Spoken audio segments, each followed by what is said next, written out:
Hello, everybody in the audience, in the room. Welcome back to another edition of your MOCA Weekly Town Hall with most of your favorite MOCA team members.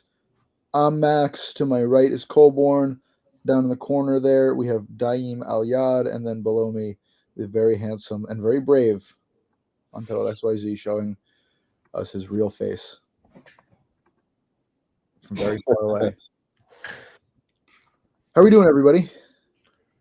Should I not do my face? I feel so naked right now. Should I?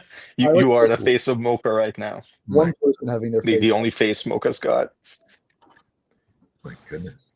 I feel it. Well, it's a privilege and it's an honor. For us too.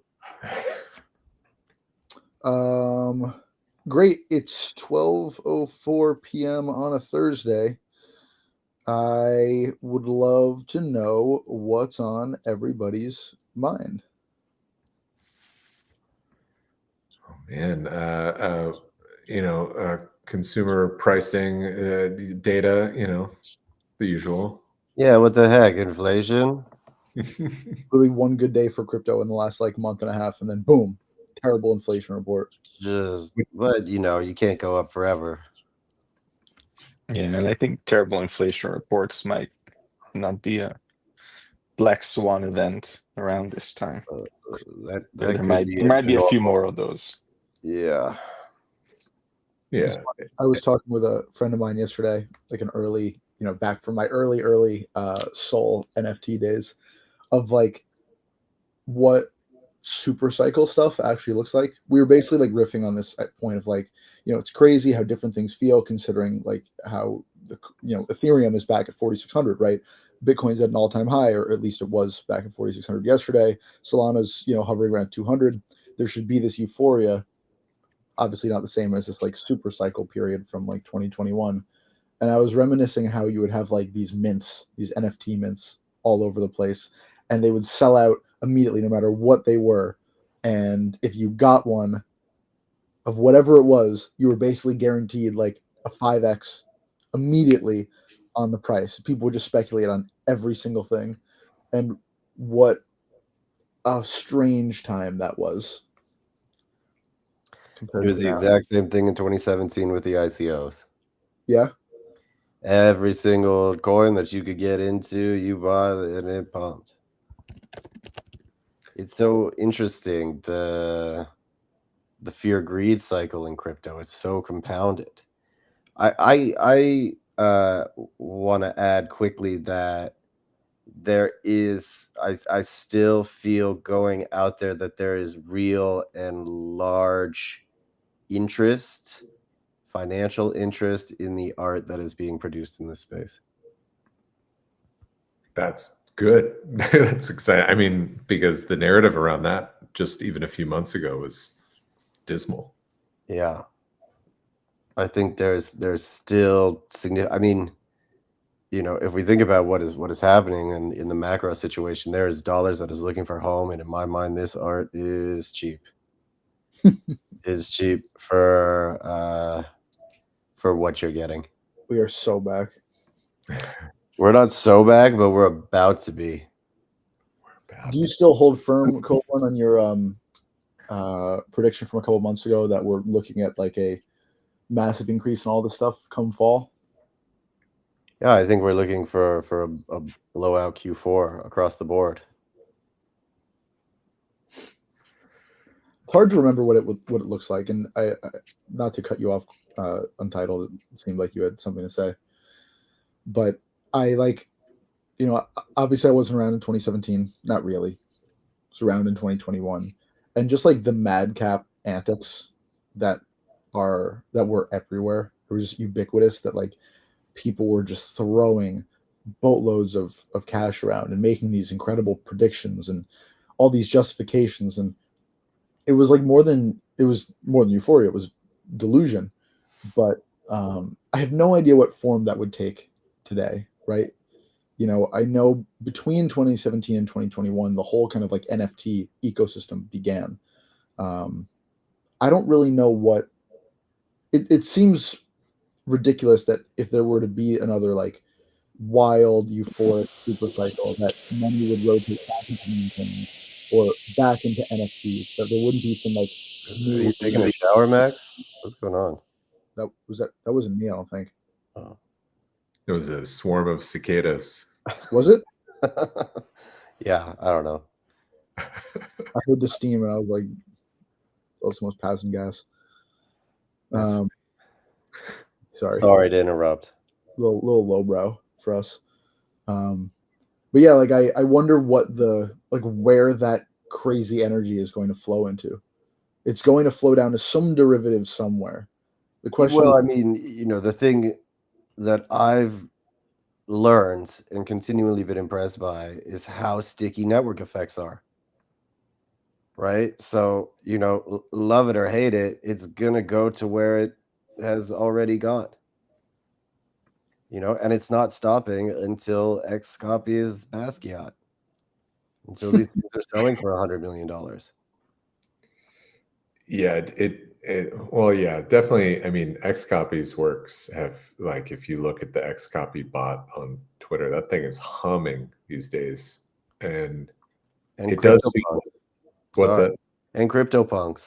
Yeah, no, it is incredible. I kind of feel like there's going to be these mega booms in various niches that have had, to your point, stickiness before. That's going to kind of cycle back into these niches that have some sort of, you know, previous momentum and have established networks. I don't know if it's going to be like in the last cycle where anyone minted any NFT and that thing went up or that thing was sold. I don't think it's going to be quite as like uniform as that, but I don't know. It does still feel like NFTs are,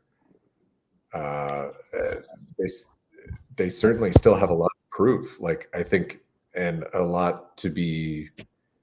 there's a lot coming. It feels like, I don't know. I feel like for the most part, there's just, I don't know, there's going to be a lot there. So I still feel like we're in the early kind of maybe puberty phase of these things, but we're going to see a lot. I don't know. It's weird seeing mass adoption this way. I really thought it would be in the form of a game at this point, to be honest. yeah.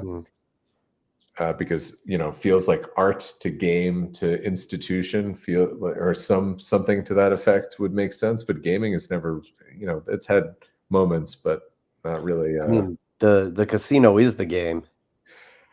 Yeah, true.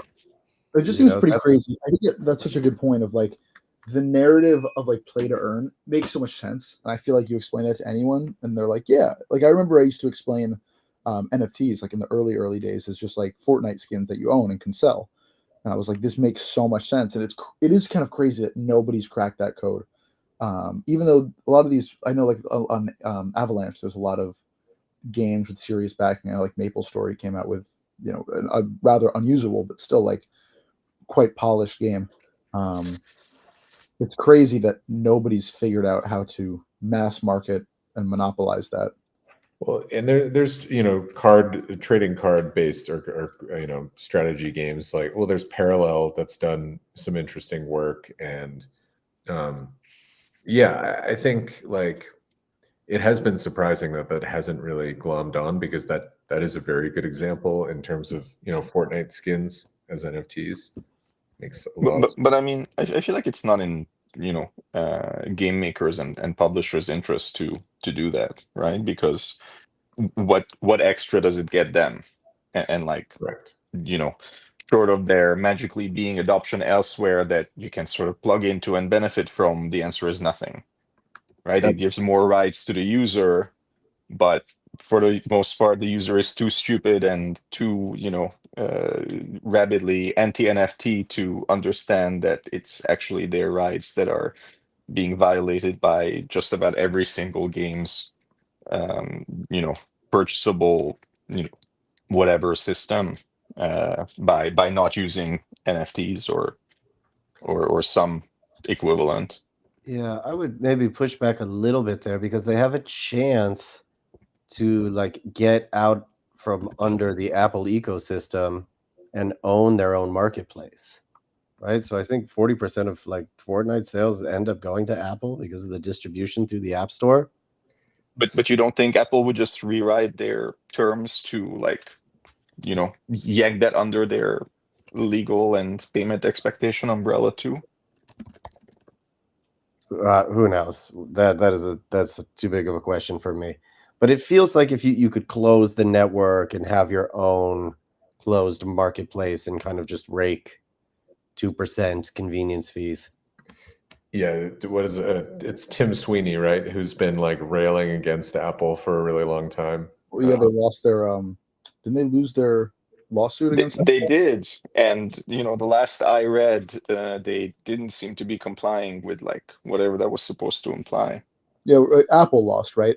Yeah, that's right. Yeah.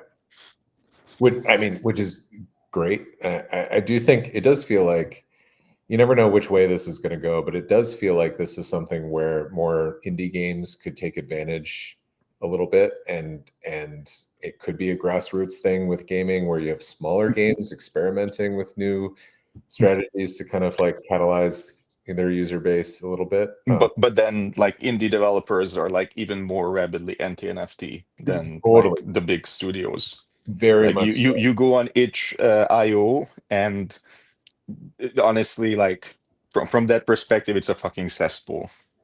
Yeah, no, Like you have free assets that are like specified as this is free and you can do anything with it and you don't even need to credit me, but it can't be used for anything that has even the most tangential connection to crypto or NFTs or AI. Yeah, we need that full circle loop, right? Where there's so much hatred that it comes back around to be like, oh, maybe there's something there. Once the iconoclasts realize that like they can stake a claim on supporting this thing that the mainstream hates. Yeah. Get it so hated that it becomes cool. Exactly. I mean, that's NFTs. Still in casual conversations among people who are not in this scene, NFTs are still like, yikes, yucky kind of like reaction, because frankly, NFTs have not been in the news at all recently. The news has been dominated by stable coins and Bitcoin. One of my like longest held beliefs is that like industries for whatever reason tend to develop towards their like most boring possible like version of themselves, and like stable coins are intensely boring, right? Which is why they're so valuable to like banks and such, right? Stable, like it's high level financial leverage and 5% yield, no derivative trading. It's hard to like, at least as far as I know, to make these like grand robust gains on them. I'm sure you can figure out some way to like lend and borrow and yield farm and whatever, but like it just makes sense that once mass industry and like great institutions, like great as in size, come to crypto, that they would find the most boring possible like way to take it over and make lots of money from it, and that's what would proliferate. And maybe we're naive to think that there was an alternative. Well, I think all of these, 16, 17 years old, NFTs are going to be 8 years old. Bitcoin has gone through that full product cycle. Maybe there's some, like acceleration that NFTs have because people already understand Bitcoin, they understand blockchain.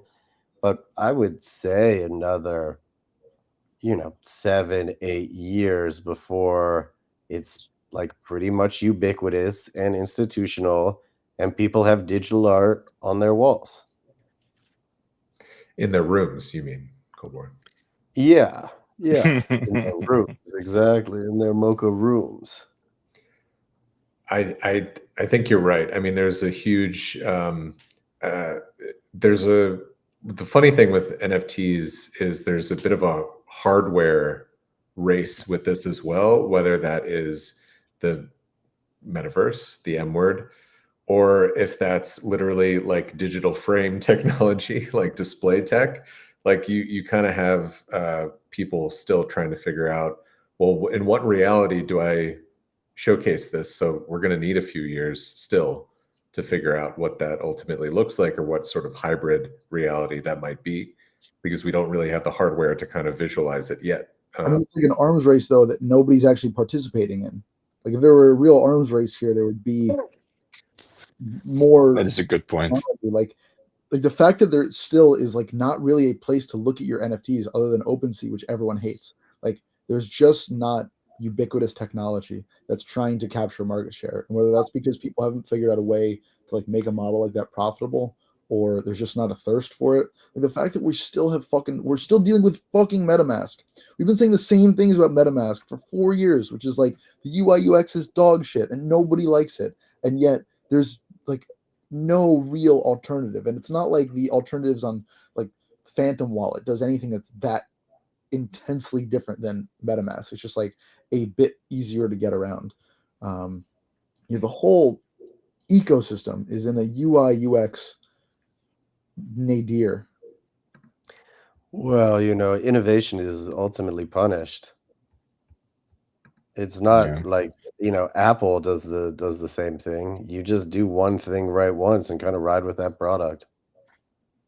Yeah, but the difference was that like when, and I'm not trying to like argue necessarily, but like the iPhone was the best product when it came out, right? It did everything that it needed to do better, and no one was ever able to come up with a version that like exceeded the functionality of the iPhone. Everything just copycatted the iPhone. If MetaMask, and again, I guess I wasn't around when it came out, but the same cries now were the same cries in 2021 when I started using MetaMask, which were like, this sucks. Why isn't there something better? I thought it was actually pretty awesome when I started using it for the first time, compared to just like having your seed phrase stuff just kind of scribbled down and you're hacking together through some weird portal that you don't really understand. Remember like my Ether wallets? Like, yeah. It is way better than what was there. It is way better, but we live in such a hyper forward society. It takes so long for these things to develop. It's actually very, very difficult, even though it seems so simple. AI will solve it. It's fine. AI. Yeah, honestly, I could see that happening sooner than like the manual human process becoming, like significantly easier and more user friendly. I feel like it's just gonna get, like stuck behind, AI stuff. Right? AI's gonna know what to do and gonna be able to handle it for you, and you're going to request Jeeves to pick up a couple of X copies on the way home. No, seriously, Jeeves bot. Yeah, instead of like an app for that, there's going to be an agent for that, and that'll be your interface with pretty much everything. It's just going to do it. I don't know. It's hard to know. It does feel like, also kind of back to Apple. Like Apple's not going to take crazy. These bigger companies, I mean, they're huge companies at this point. Like Apple is ginormous, so they're not going to take the same risks that they did when they created like the iPhone or iMac. It's going to come from other companies because they, their shareholders don't want them to do anything too crazy.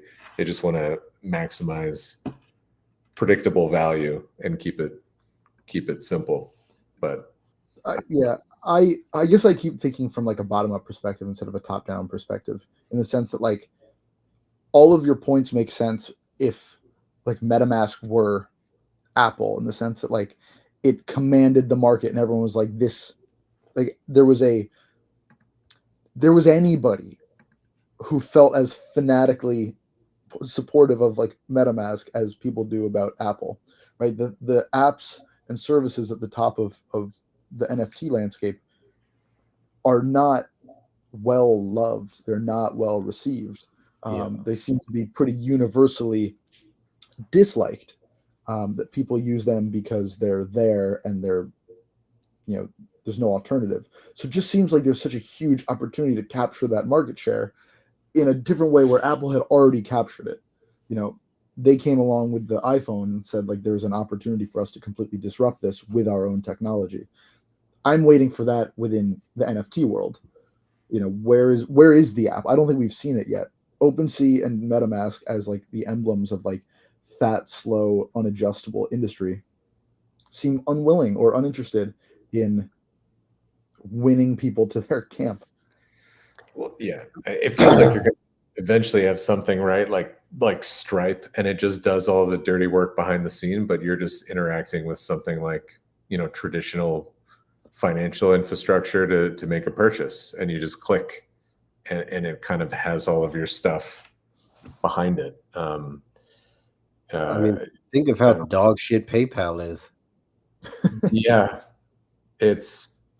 I mean, that's the thing with back to stable coins, Max, like that, it's traditional financial infrastructure is old and it is slow. And this is stablecoin stuff is going to provide a huge disruption to a lot of services where things are slow, take a lot of time, and they're costly, and a lot of middle folks are making secret money out of every dollar you transact. So it will make a big difference. Who thought this username and password thing was a good idea? And having a username and password for every single place that you go into, that seems insane in retrospect. Well, yeah. And can you imagine hacking? Like an authentic system? I think a lot of systems are designed to be weak. In what sense? But I don't know why. I don't know why. I don't know. It's there is something. I don't. I don't know. I don't know. I don't know if they're designed to be bad or what. But it seems like there is some sort of thing out there that wants to continue to like facilitate fraud and getting hacked, and I don't know, that energy exists. Yeah, it's like baked into these systems, kind of. Yeah, I mean, I know that sounds. No one's going to sell you a tire that'll last a lifetime. Everything is going to be like. No one's going to sell you a tire that's already popped when you buy it.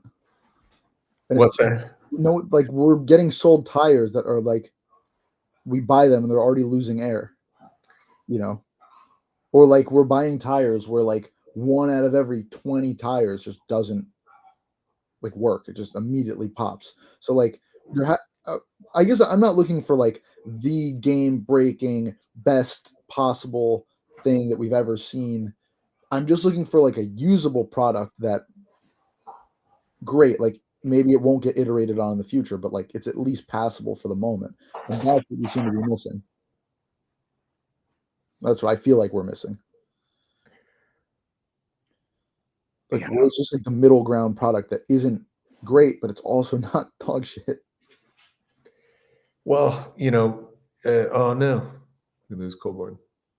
Colborne, as an avowed maxi of OpenSea, is upset. He will hear no more slander of MetaMask. Yeah, MetaMask logged him out. What was the ecosystem for this like before there was a MetaMask? Obviously wasn't here. Was it really that bad? I celebrated my coincidentally, I just celebrated my 9th anniversary of my first transaction in crypto.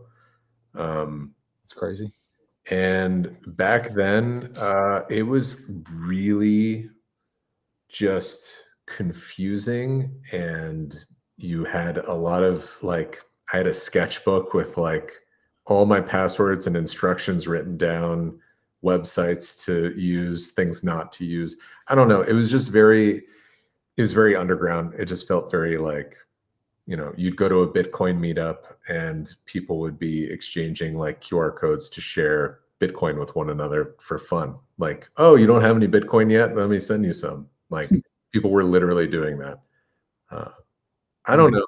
It was very like grungy, but it was also, people were also very excited, and it was fun for that reason. It felt like you're at a, you're just sort of at like some kind of a market and just sort of hanging out, talking about different things. And it didn't have nearly the formality that it has now. I don't know.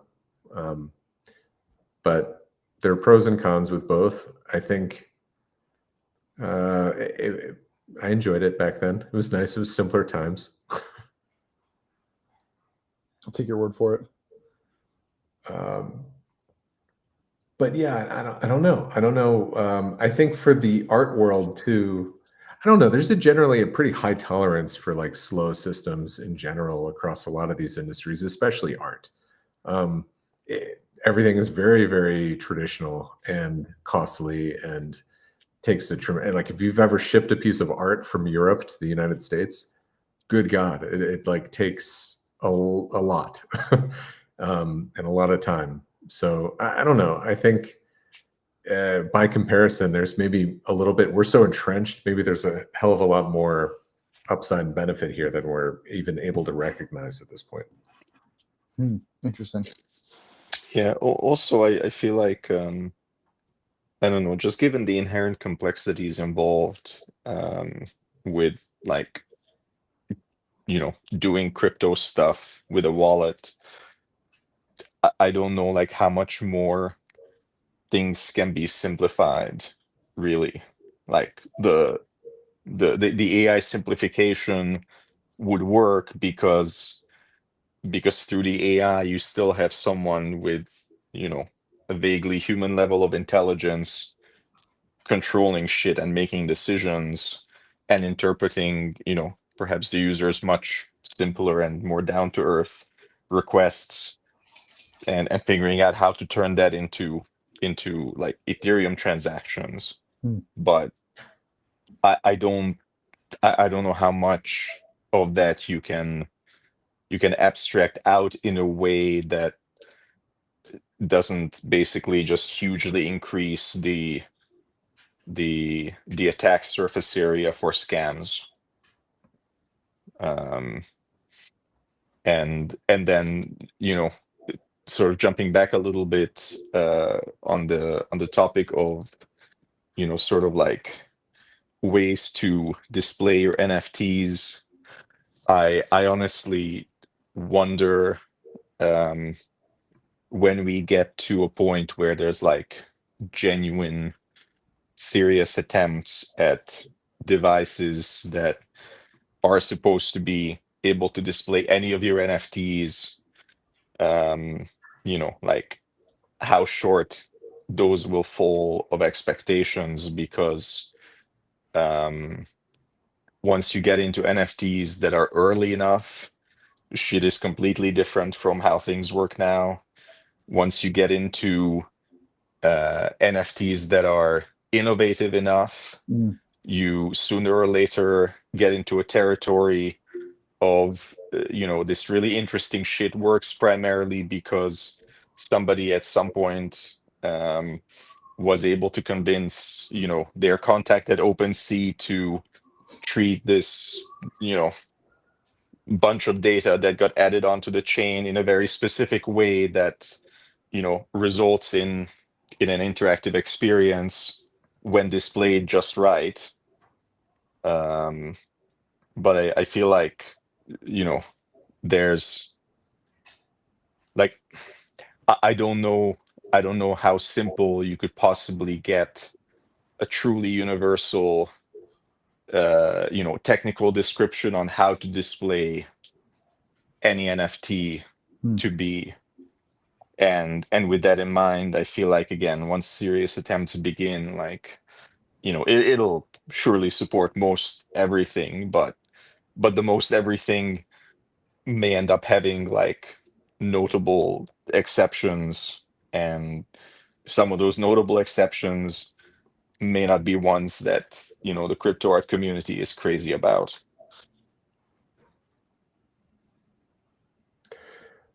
Yeah, I think you're right, Daim, and I guess like kind of related to a couple topics we've mentioned already. It does feel like, I mean, we're discounting the iPhone a bit as a display mechanism for NFTs. We certainly value the time we spend on our phones, and it does display NFTs pretty well. Just scrolling on a website, like we value that time. We spend a lot of time scrolling on our apps that we like and being entertained by them. I mean, Yeah. I think like it does a pretty great job of visualizing. I mean, even OpenSea, like it's there, it's visible. I do check my NFTs on my phone, either through the MOCA app, MOCA DApp, of course, or a marketplace. But Nice. yeah, I don't know. To kind of like branch out beyond that, obviously, it's gonna just take time.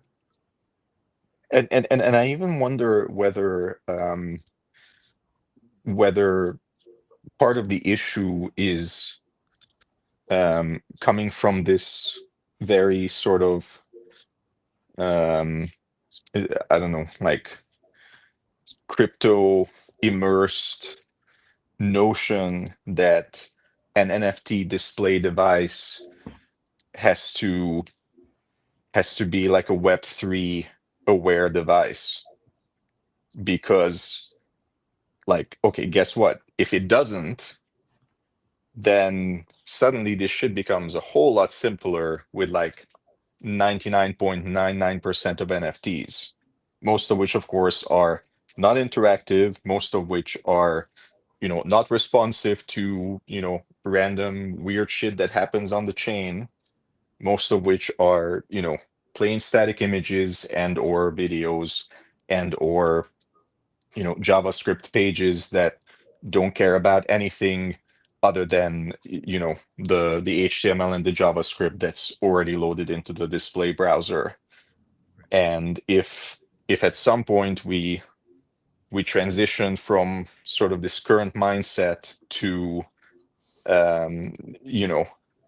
since NFTs are displayable by anyone, and since ownership is the thing that matters for, like, I don't know, prestige, or when time comes to sell, again, maybe we don't need web enabled or even Web3 specific devices for NFT displays. Maybe what we need is like software that can take a look at your wallet and basically pull all the NFT media down for you to throw onto your display device.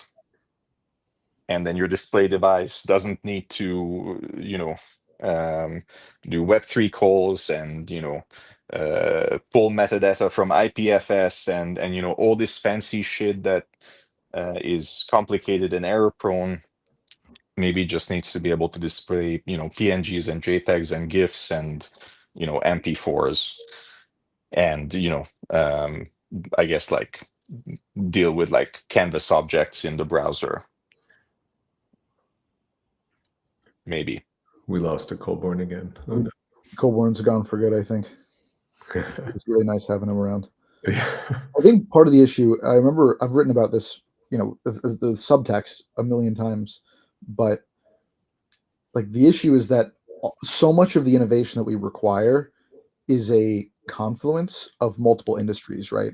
Like, it's not just having a software that can pull your NFTs, it's having a software that can pull your NFTs and put it on a display, and what that display looks like. And now we have two separate industries, basically, display technology and wallet searching technology, that need to work in confluence with each other, and neither of those things exist. It's the same thing with like I mean, NFTs in general, like we've been waiting for one of these industries to evolve to the level of usability. Like the metaverse is still not at the level of usability. We've been waiting for, like, all of these things are being built in their own silos slowly, but you kind of need all of them to paint the greater picture of why this stuff matters. Well, to be fair, too, to a lot of these companies, there was a huge overhang of risk over all of these companies getting funding, getting started, because NFTs could be labeled as securities at any moment. Like that was a real concern for a long time, up until recently. Even though things felt generally starting to be favorable towards the end of last year, anyway, regardless of who was elected in a way. But I think, like, now companies can say, all right, I'm going to take the risk into this industry, whether I'm a gaming company or an art company or just a digital display company. This is an industry that's going to stay and is going to mature and evolve over time. Like, now people are starting to set those roadmaps because I think they trust that this is an industry that has stronger roots. And if you're an investor looking at any of these new startups that are pitching you these things in a deck, now they're finally going to be like, okay, I feel a little bit more inclined to take a risk on this, or see what can happen. But I think prior to that, these were, looking at them, a lot of them are wildly risky companies because they're all just coming out of nowhere and might be shut down at any moment. So I do think we're going to start to see over the next year, like, new players involved that have different sets of roots, and hopefully that brings about a lot of the change we're saying here. I think it will. I'm optimistic that. You're such an optimist. I was going to say. No, I am. I think we have not been allowed to be imaginative yet. I think that's broadly across the metaverse stuff. That's broadly across NFTs in general. Everything has been very, like, I don't know. I feel like, especially with the metaverse, you guys know this, but I don't think we've been imaginative enough. We've been replicating. I do think that's a problem with NFTs too. We've just taken social feeds and said, let's tokenize. That's not enough. That's not immersive. Now, I will say, do I agree with you? Like, that's from where we were before. That's still revolutionary, because up until that started happening, for 99.99% of digital artists, basically digital art was, random shit you shared freely online for, I don't know, exposure and likes and follows, and maybe the occasional like commission or like print purchase. So that was a game changer for its time. But yeah, that definitely, time for things to sort of move into whether the next phase or to a series of next phases. Yeah, no, you're totally right, Daim. I didn't mean to. I don't want to discount that leap. I think this is mostly my gripe with the metaverse and my gripe with virtual gravity. That's where that comes from. Just don't think like we need to create the same rules. But yeah, I mean, massive. Like, and I don't think we've really even had enough time to digest what that means, because we've, NFTs obviously creates a marketplace, global marketplace for digital media that has never existed before. That's massive. And that's something that, even in how things are reported, it's just generally clearly not totally understood yet in how I see things being reported. It's mostly, oh, someone's willing to spend that much money, but they're not really, they're not talking about how the contracts themselves allow a work to transfer hands without there ever being hands or anyone to pick it up and hand it off. It's just there's so many seamless things like that don't really get spoken about or kind of contrasted with what there was before enough. But yeah, I don't know. We're in an interesting moment now, because I think with the AI stuff, we're just rewriting the internet. The internet's going to look a whole lot different in a few years. and all this infrastructure, all the apps that we have are kind of oversaturated, and I think due for rewriting anyway. Yeah, I mean, you're probably right. I think that, like, or I guess something I think about a lot is like the ubiquity of vibe coding now, or the coming ubiquity of vibe coding, and how much simpler it will get in the near future for people to make these advancements in the tech, just if they have a good idea and a bit of vision, and maybe not like there will just be so much more of an egalitarianism towards like app development, I suppose, right? I don't know. I'm gonna offer a contrary view there. Please. I think the changes that have already happened and the changes that are coming are going to be incredible. But I do think that, some of the sort of popular demonstrations of these things give like a very misleading impression. Like, there is just such complexity in programming once you're doing something that's not super simple, that like I guess what I'm saying is I don't know whether we'll really get quickly to a place where somebody who doesn't understand programming can make like a simple normal person request to a programming AI, and that programming AI will be able to put together a genuinely complex application, making all of the myriad, behind the curtains decisions in sensible enough ways that the outcome is actually like an acceptable app. And of course, this is sort of the very, very far end of the spectrum.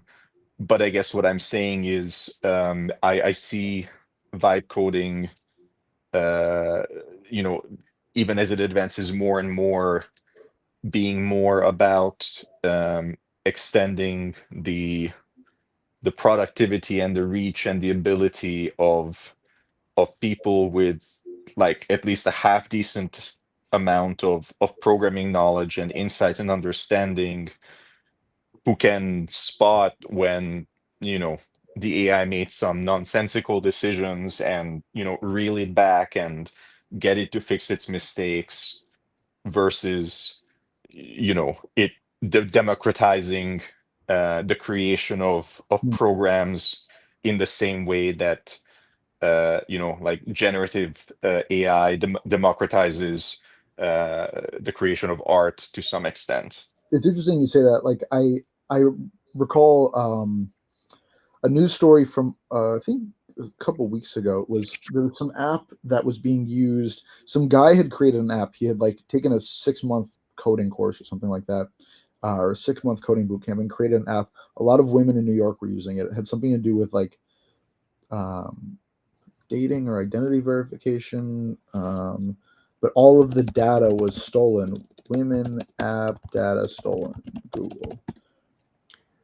Images stolen from women's dating safety app that vets men. It was called T. Yeah. And like after this was hacked, it came to light like this guy was mostly vibe coding what he was doing. And like I guess it's a really good point, Dane, that like when it comes down to these apps that are going to be interfacing with such complex technology, to have people who are creating them who are maybe not able to put in the security processes that we expect and are necessary, that becomes really dangerous. But the funny thing is, I'm actually not in that camp. That weirdly enough, I feel like we are going to get to a point where AI programming, will get good enough that it's not going to sort of lazily put in easily exploitable security flaws. Interesting. I feel like that might be a more tractable problem, I guess it's more that, like, I don't know, on YouTube, when ChatGPT 5 came out, there's of course immediately 1,000 different random YouTubers making ChatGPT 5 videos, and most of them are showing off the programming capabilities, and one of these videos that I saw, the guy had ChatGPT build it an order page. And I'm like thinking to myself, okay, well, this really does look nice, but I bet it would be a lot more painful to take that, AI designed order page front end and actually like properly connect it to all the different parts of the database and to all the different APIs, whereby you estimate shipping costs and calculate whether taxes are due, and if so, how much. And like there's a shitload of complexity which which AI can help you figure out. But if you're not aware of that complexity to begin with, you're gonna end up with some shit that looks nice to someone who doesn't understand the problem and doesn't understand all the nuances that a solution to that problem is supposed to have. But it's not going to be good, and it's not going to be something that meets the user's needs, in like I guess in a meaningful way. Like it's gonna be something super simple. And I think it's that sort of stuff that, like, there is no training around that. Like, to some extent, if your user doesn't know what they want, then you're just going to have the AI making all these arbitrary decisions, which may turn out to be fine, but then may turn out not to be fine. And even if they turn out to be fine, every other non-expert programmer making a similar app is going to end up with their AI making a lot of the same arbitrary decisions, and you'll end up with a bunch of very unsophisticated applications that all do things the same way, not because that's the right way to do, not because that's a clever way to do it, not because that's especially good at meeting the user's needs, but because fine tunes of whatever coding agent is being used kind of lean in that direction when the user isn't smart enough to actually specify in depth what they need. Interesting point. I mean, also, I'm obviously not the first to talk about it, but like AI is by its nature recursive. So like once things are created, it becomes harder for other things to break out of that mold, I suppose. Like an AI is, by the nature of what it's trained on, is more likely to create things similar to what it's been trained on. So it might be harder to see innovation. Don't you think though that like we're still so early in sorry, my dog is yelling at me. Don't you think that we're still just so early in this that we're gonna have an auditor, we're gonna have like an agent that can really handle stitching together a lot of these more complex and nuanced pieces? To your point, isn't it just a matter of what data it's being trained on, and kind of its intuition will get kind of increasingly better? Or do we have to wait till quantum computing? I guess I'm thinking of like in writing, like there's a whole, I'm sure you guys have seen it, like the joke of AI writing overusing M dashes. Yeah. Like that's funny. That was something that was picked up in training data that then was outputted so much that it became a hallmark of the form, almost like unintentionally and probably against most people's outward desires. And so I think that there's always a risk if you're going to be using a technology that, again, like is by its nature recursive, and like learns from itself and learns from what it creates, that you're going to have like, I don't know, weird problems of like anti-innovation like that. Maybe that. Yeah, I mean, you're going to have artifacts like that. It's like a vernacular of the tech. I think that'll become a little bit. I mean, I imagine it's so identifiable and people, meme it. So I think it'll eventually find its way to be less of a characteristic. But I don't know. Yeah. But to address the thing you were saying, Untitled, I would argue the reason I think that won't be the case, or at least that won't be the case to an extent that like I would consider sort of a universal solution, is because I think the issue is that with programming you can do anything. With programming you can do anything. Therefore, every different type of app requires like a slightly different set of expertise and insight, and I think it's just one of those things where I'm sure we'll get to a place where for simple enough, for normal enough, or kind of, I don't know, common enough type of things, AI will be able. Oh no. AI will be able to what? What? No. There he is. Let's bring him back. Did I disappear? No. I think for simple enough and common enough type of applications, AI will eventually be able to do the thing I said it won't be able to do.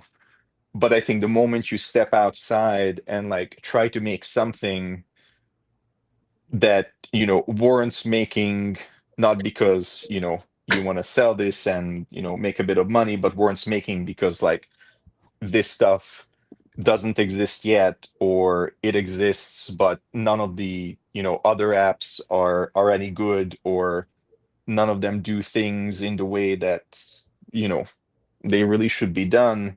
Like then you're in a territory where the existing training data and the existing insights are probably just fundamentally not there for AI to be able to make those decisions. So I guess that's maybe a narrower thing than what it might have sounded like I was saying. But like, even thinking just in terms of some of the stuff we discussed today, I don't think we'll get to a point where all that quickly AI will be able to sort of, with a 3-sentence prompt, create a fundamentally better way of interacting with the blockchain compared to MetaMask and Phantom. Because like for something like that, you need a lot of thought put into a lot of different aspects of this, and you need expertise in how the blockchain works, and how the API calls work, and what other stuff you need to interface with to get token values, and just so much stuff there. And if you don't have like a good handle on all of that, it's going to be hard for that to come together. And from an AI perspective, if you don't specify in meaningful and like helpful detail what exactly should be handled differently and how, then from an AI agent, you have no way of getting anything other than some cheap knockoff of MetaMask or Phantom or whatever else. That's what I think, anyways. That's interesting. Yeah, it makes me think, like, in these trials that that agents or just AI software in general, like, would it, at a certain point, I'm just asking this kind of conceptually, would AI be able to, or would it be beneficial to just create a new language that only agents can kind of communicate through, that helps to rewrite everything? Like, it's a little weird, but like everything kind of feels like it's going off of markdown docs these days, and social feeds to kind of like scroll for data. But I wonder if just the nature of us even writing apps with a certain code language, like, will there be a new code language that comes out that's more AI friendly, that AI might even suggest, like, let's create something new because I'm trying to figure this out, but I keep running into these bottlenecks that are kind of more human than I care to deal with. I'm just, that's a silly question. I really like that question, and as you initially started asking it, I misunderstood where you were going, and um and I'm gonna jump to that in a moment. I'll just say, I think if we're talking about a new coding language that's like better optimized for AI, I would say I'm sure that's possible to some extent, but I feel like the gains there would be fairly limited. I think programming languages in general are sort of orderly enough things as it is, that they are well suited for AI models to get like a really strong grasp on them. But initially, when you were saying this stuff, I thought you were talking about like a general, well, not human language, but human language in the sense of like for general communication type language for AIs. And the funny thing is, there's a guy, the name doesn't come to my mind immediately. I might just have to share on Twitter after we get off here, but there's a guy who has spent, last time I checked, well over a decade working on this constructed language, which is both its grammar and the way its vocabulary is built is sort of very orderly and organized and methodical, and it's basically designed to be maximally flexible, in the sense that if you want, you can have a statement be like hyper narrowly specific beyond what like most regular human languages like English normally give you, and if you want, on the other end of the spectrum, you can intentionally make like statements or phrases in the language uh, include intentional vagueness, to sort of be able to model kind of the other end of the spectrum as well. And uh, on the one hand, I don't see that happening because, like, since the AI researchers speak English, and since all the training data, or not, well, not all the training data, but since like some crazy amount of the training data is English, I think that's probably what's going to keep happening. But I think it would be incredibly fascinating if there was some way to actually train like an AI language model to primarily operate and think in some language that's designed for the AI to maximize expressiveness, like well beyond human languages, and basically have it sort of, once it arrives to a conclusion, have it kind of bring that down to whatever target language it's conversing with the user in. Yeah. I think that would be a really interesting experiment. I bet someone's doing, to your point of, I'd be curious if share the link later. I'd love to learn more about other precedents here, because I don't know. It'd be super interesting. Absolutely. I think like there's a lot of the problems we have are simply the formatting of how we are relaying our intentions and communicating in general. That's the biggest bottleneck in human history, is our inability to express ourselves clearly from one human to another. It's caused a lot of problems. Well said. Yeah. That seems like a particularly poignant and poetic place to stop for the day. What do you guys think? Any other last things you want to say? I found it, by the way.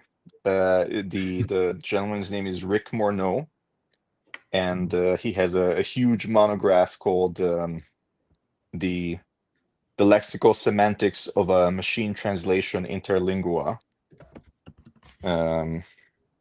Ooh, awesome. I'm gonna put it in WhatsApp. I don't know if you have a way of like sharing it with the listeners, Max, but in case anyone wants to check that out. This is the constructed language with the sort of very flexible and like super orderly vocabulary and grammatical structure. The guy sort of developed it and has been working on it for, I think, well over a decade. Cool. Even more. Since 1995, he's been working on it for the past 30 years. Well, although I guess the current draft date is 2007, so maybe worked on it for about 12 years and then stopped. Cool. I just linked it in the what's it called? Yeah. The comment to the chat. So if anybody wants to see that, it's there. Thank you, Daim, for your insight.